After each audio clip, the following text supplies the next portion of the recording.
Friends, hello, let's talk straight, without fluff or empty pathos, just as it is. Imagine this, we wake up in a week, open the news, and suddenly what politicians and experts debated for years is already decided. The map of influence has shifted, stakes are at the maximum. Many will say, it can't happen this fast. But this is exactly what a man, closely listened to in Europe, is now claiming. That man is Ben Hodges, former commander of the U.S. Army in Europe. He is no showman, no fortune teller, no blogger. He is a military professional, trained to see war as a system where logistics break, where vulnerabilities lie, and where time works against one side or the other. And his latest forecast is stark. The fate of several countries may be decided within 7 days. 7, not 7 months. Not someday later, just 1 week, after which new dots will need to be drawn, both on maps and in people's minds. Why listen to Hodges? Because for years, he warned about things that later became headlines. He said, an army without supply is just people with guns. He explained, a giant country without allies is a giant on clay feet. He proved, long-range strikes, pressure on the rear, and the fusion of intelligence with precision weapons aren't magic. They're the multiplication table of war. And today, he connects the dots this way. The political window of opportunity opens suddenly and briefly. Economic pressure has reached a point where each new day costs more than the last. Military tempo has finally aligned with industrial capacity. From this comes the formula of 7 days. Such windows do not wait for months. They slam shut, but simply, in every war, there comes a moment when everyone hears the ticking of the clock. For some, it's a chance. For others, it's a sentence. And Hodges insists. That moment is closing in now. On one side, Ukraine, striking enemy logistics and stretching the front in places once thought impenetrable. On the other, Russia, struggling to replace losses in equipment, manpower, and money. Meanwhile, Europe and the US face their own test. Are they ready not only to declare support but to carry it through to a result? Here lies the key. When politics and the battlefield synchronize, decisions ripen with lightning speed. No wonder soldiers say, tempo is a weapon. Look back for proof. Remember last year, how often we heard, this winter will decide everything. Tempo will collapse. And then what? War turned out not to follow the calendar, but a chain of actions. Bridges struck, and supply lines bent out of shape. Skies covered, and long-range weapons gained their full power. Production scaled, and missiles shifted from scarce to serial. That is Hodges' logic, not emotion. But where, when, and with what? So when he says 7 days, he isn't speaking of miracles. He means a sequence of triggers, political, economic, military, firing almost simultaneously. But listen closely. We are not selling the promise of war ending by Friday. We are unpacking the reasoning of a man who spent decades commanding troops and studying campaigns. He sees the point where every if becomes a when. If long-range fires reach deep, when supply hubs begin to burn, if partners lift restrictions, when tools appear that change the rules of the game, if the economy buckles, when decisions come not from hawks but from firefighters. That's when a week stops being a slogan. It becomes the time frame in which the process turns irreversible. Why? Speak the words 7 days aloud. Because doing so challenges inertia. People grow used to long wars. They relax. They postpone. We'll decide next quarter. But war runs on deadlines of its own. Numbers, not feelings. Logistic arteries have limits of throughput. Depots have limits of replenishment. Air defenses have limits of dispersal.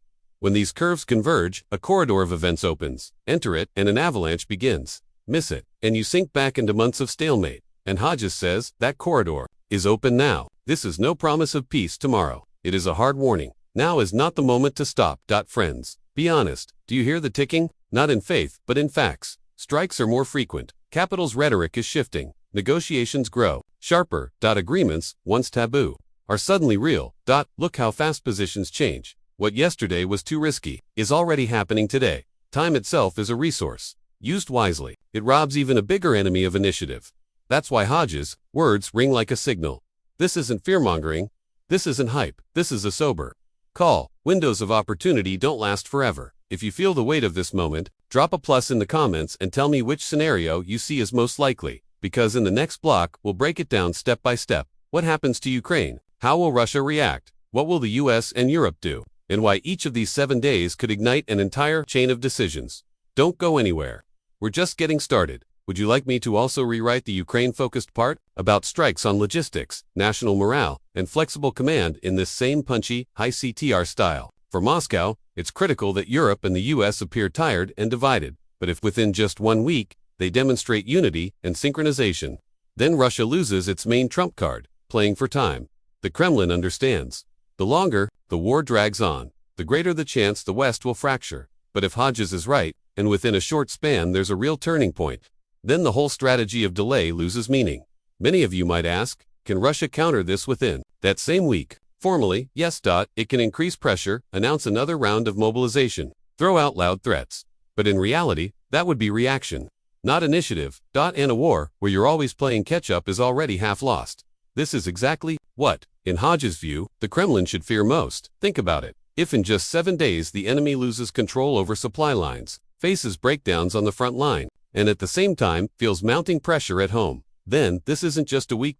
It's a moment of truth. It could become the trigger for processes that no negotiation or threat can stop. Friends, write in the comments, do you think Russia can withstand such a test? Or will this very week reveal that the so-called great power is actually collapsing under its own weight?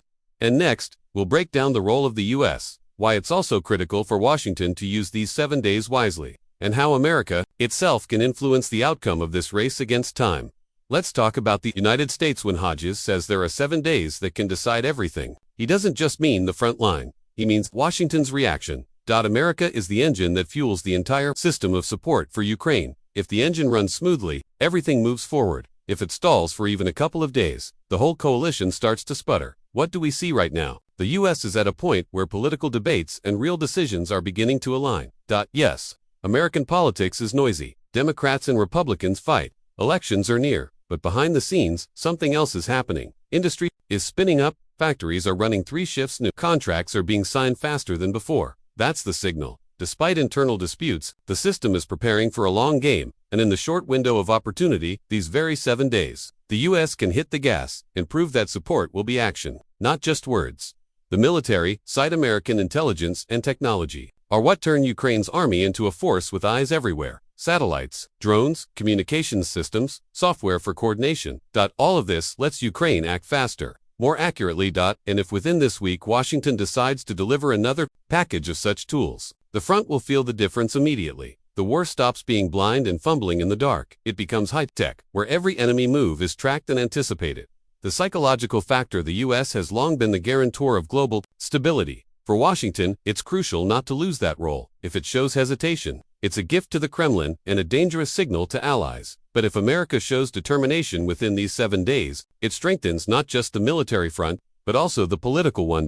Because behind Ukraine would then stand not only tanks and missiles, but the entire architecture of alliances. America is a country where everything is measured by results. So, when Hodges says the decisive moment is close, he means America, too, must show, we've invested, we've accelerated, we're not slowing down. One political statement in Congress during this week could change the battlefield as much as a strike on an ammo depot. Because words backed by dollars and weapons become facts. And here's the important part. Hodges doesn't flatter his own country. He says openly, if the US hesitates, the chances of a breakthrough shrink. War doesn't wait for Congress to make up its mind. Every day of delay helps Russia and hurts Ukraine. That's why his message sounds like a warning. America, you have only 7 days to prove your resolve. And for Washington, this isn't only about Ukraine, it's a test of the entire global balance. If Russia crushes Ukraine, others will take note. China, Iran, North Korea, and suddenly the US will face multiple challenges at once. But if, within this very week, Washington demonstrates strength and unwavering support,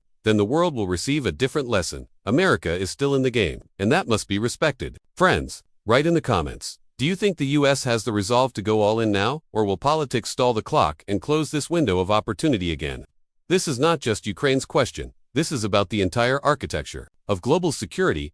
And now, Europe has always been the most cautious, the most divided. Different countries, different economies, different traditions. But right now, it's Europe that must decide whether this week becomes a turning point, or just sinks back into endless meetings and delays. Hodges is blunt. Europe has every chance to step up pressure. The only question is, will it act decisively? Look at the picture. Poland and the Baltic states are loud and firm. We must act. They see the threat right on their borders. Germany hesitates, but its industry is already a key supplier of weapons. Each new package matters more.